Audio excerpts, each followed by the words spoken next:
A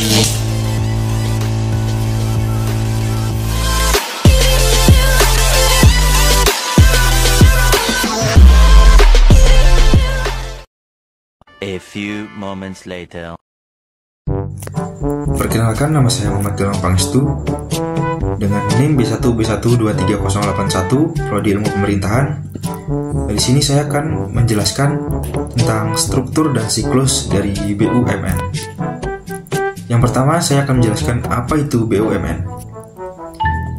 Definisi BUMN atau Badan Usaha Milik Negara adalah perusahaan yang seluruh atau sebagian besar sahamnya dimiliki oleh negara melalui penyertaan secara langsung yang berasal dari kekayaan negara yang dipisahkan. BUMN bertujuan untuk memberikan kontribusi pada perekonomian nasional dan memenuhi kebutuhan masyarakat dengan menyediakan barang dan jasa yang berkualitas tinggi. Yang kedua yaitu saya akan menjelaskan tentang peran strategi BUMN dalam perekonomian Indonesia. Peran strategi yang pertama yaitu penyedia barang dan jasa, di mana BUMN berperan dalam menyediakan barang dan jasa yang penting bagi masyarakat, seperti energi, transportasi, telekomunikasi, dan layanan keuangan. Yang kedua yaitu sumber pendapatan negara. BUMN berkontribusi signifikan terhadap pendapatan negara melalui dividen dan pajak yang dibayarkan. Yang ketiga yaitu pengelola sumber daya alam. BUMN mengelola sumber daya alam di Indonesia seperti minyak, gas, dan mineral untuk memastikan pemanfaatan yang optimal dan berkelanjutan. Yang keempat yaitu pencipta lapangan kerja. BUMN menyediakan banyak lapangan kerja bagi masyarakat Indonesia, baik secara langsung maupun tidak langsung. Yang kelima yaitu sebagai alat kebijakan pemerintah. BUMN digunakan oleh pemerintah sebagai alat untuk melaksanakan kebijakan ekonomi dan sosial seperti stabilisasi harga dan penyediaan layanan publik.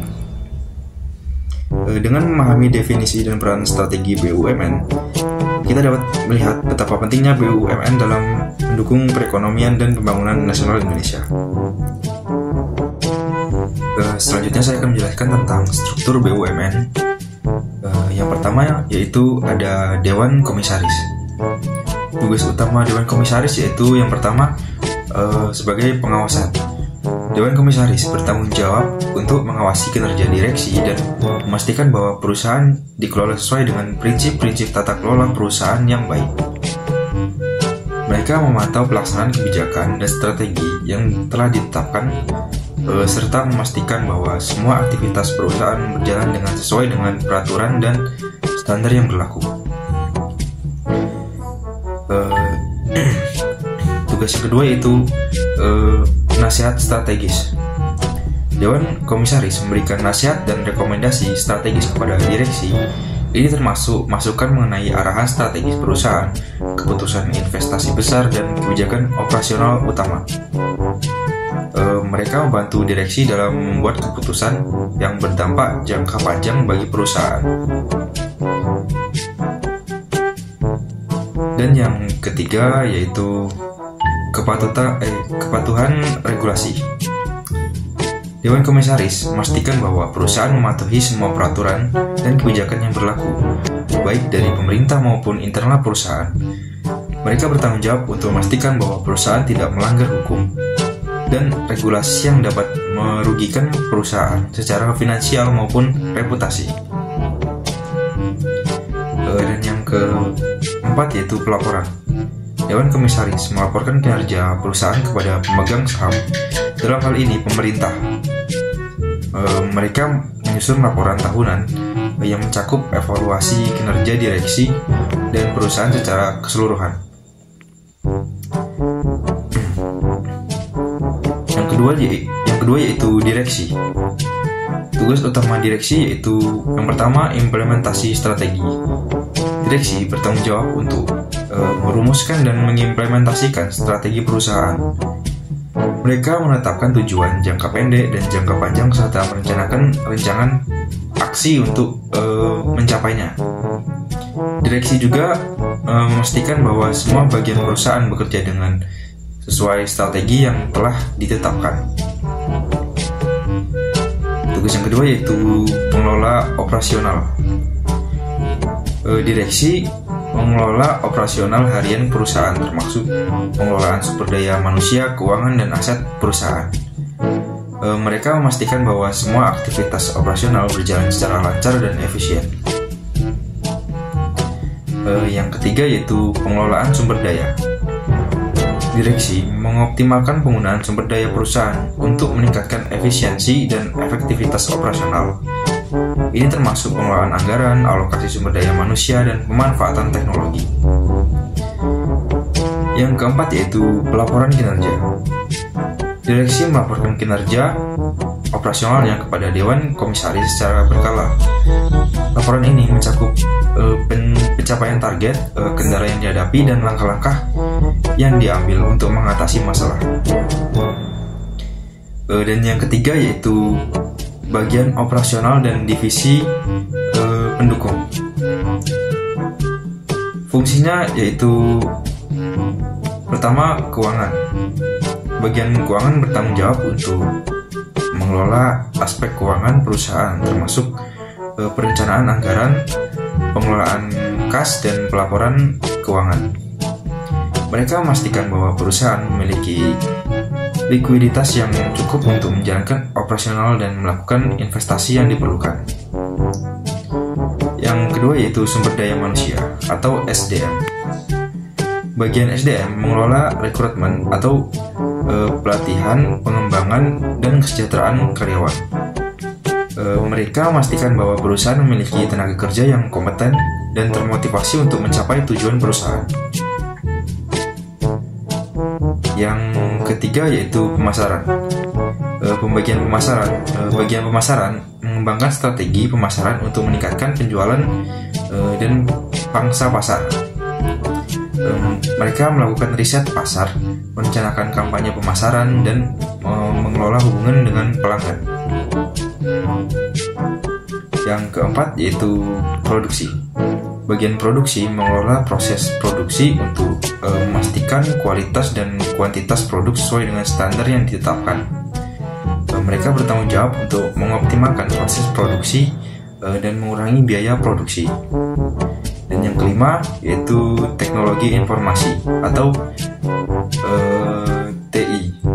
Bagian TI mengelola sistem informasi dan teknologi untuk mendukung operasional perusahaan.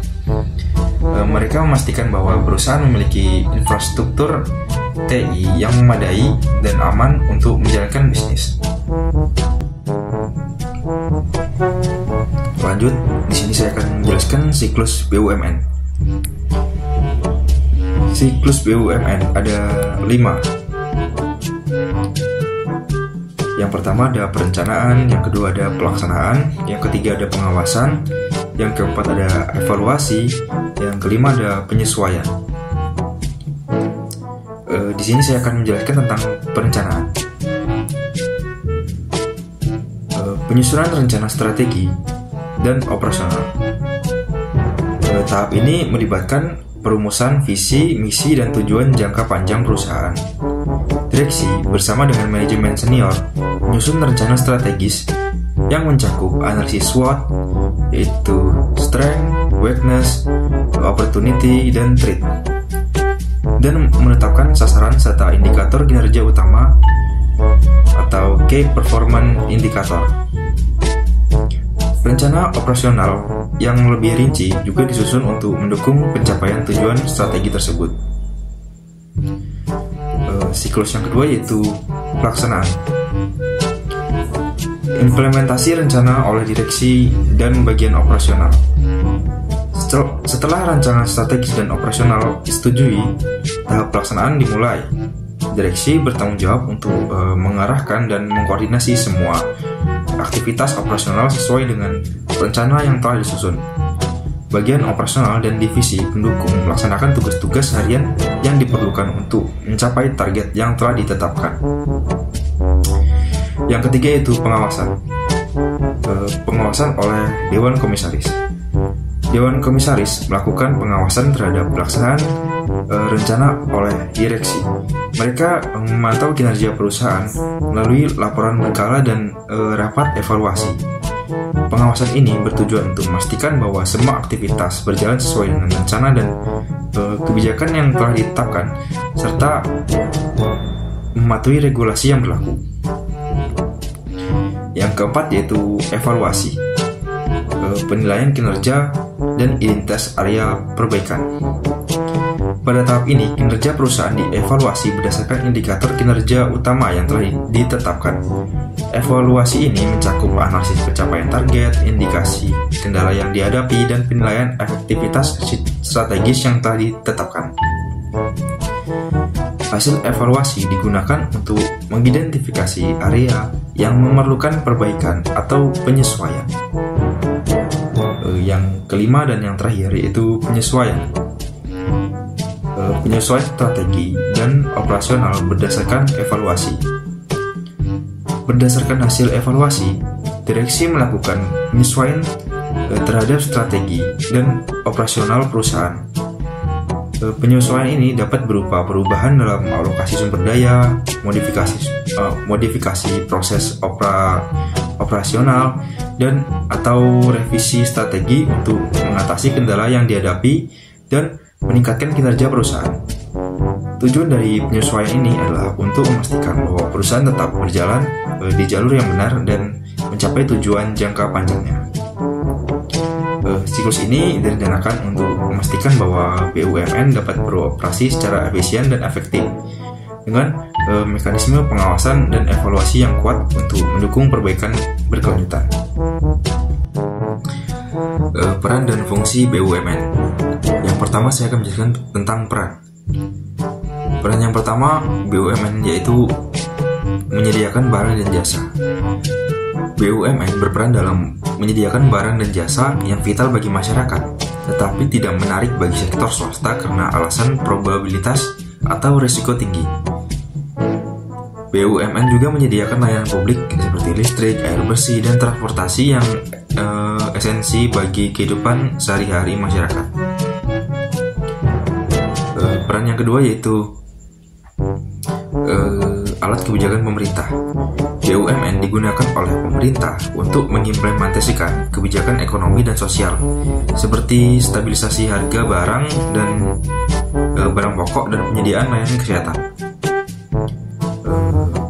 BUMN juga mengelola sumber daya alam di Indonesia seperti minyak, gas, mineral, dan untuk memastikan pemanfaatan yang optimal dan berkelanjutan.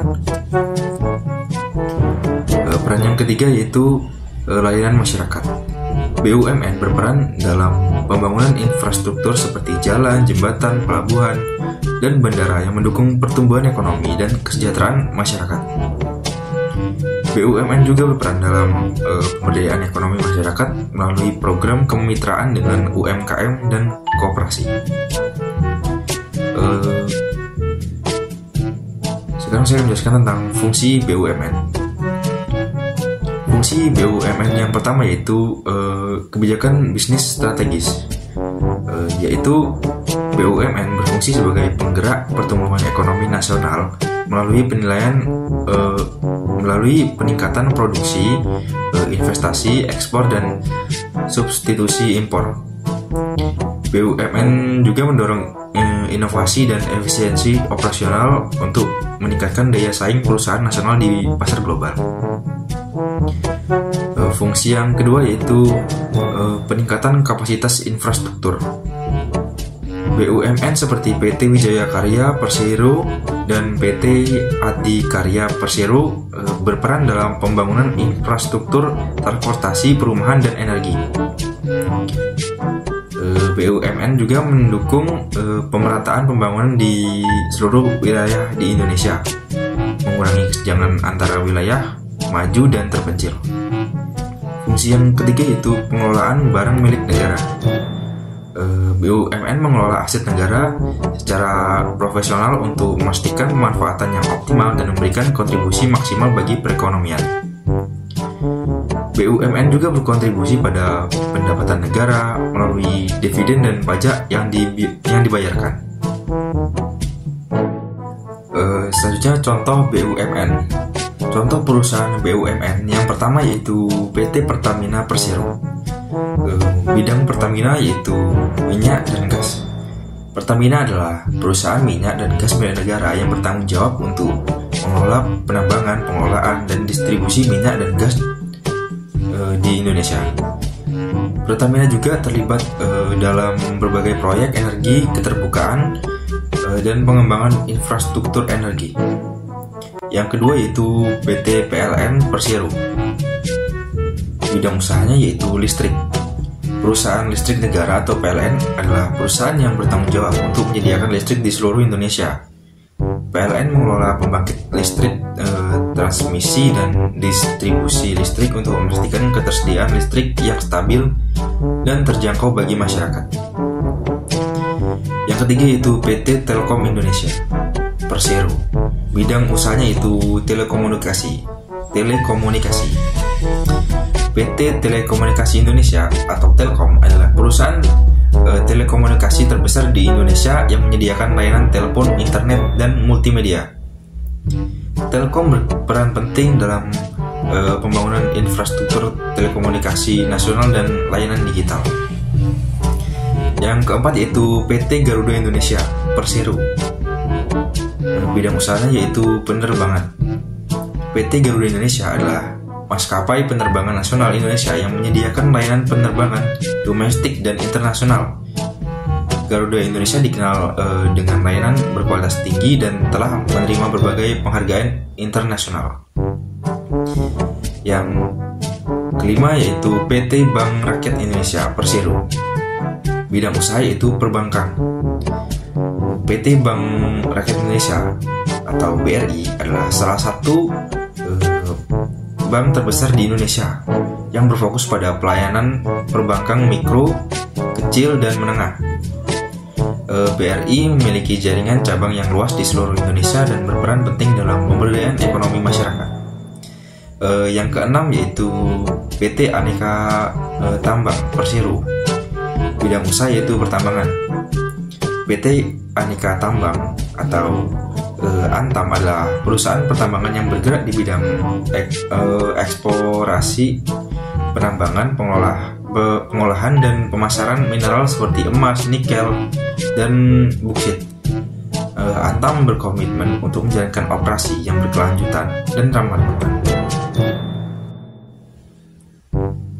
Kesimpulannya itu, struktur dan siklus BUMN direncanakan untuk memastikan efisiensi dan efektivitas operasional melalui pembagian tugas yang jelas antara Dewan Komisaris, Direksi, dan pembagian operasional.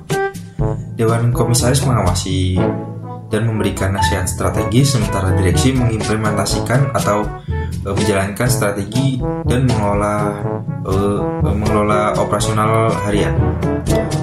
Siklus BUMN meliputi perencanaan, pelaksanaan, pengawasan, evaluasi, dan penyesuaian yang memastikan perbaikan berkelanjutan dan adaptasi terhadap perubahan lingkungan bisnis. BUMN berperan penting dalam menyediakan layanan publik, menggerakkan ekonomi, dan membangun infrastruktur vital, mendukung pembangunan nasional dan kesejahteraan masyarakat. Mungkin demikian yang dapat saya sampaikan. Apabila ada salah kata, saya mohon maaf. Assalamualaikum warahmatullahi wabarakatuh. Terima kasih. Thank you.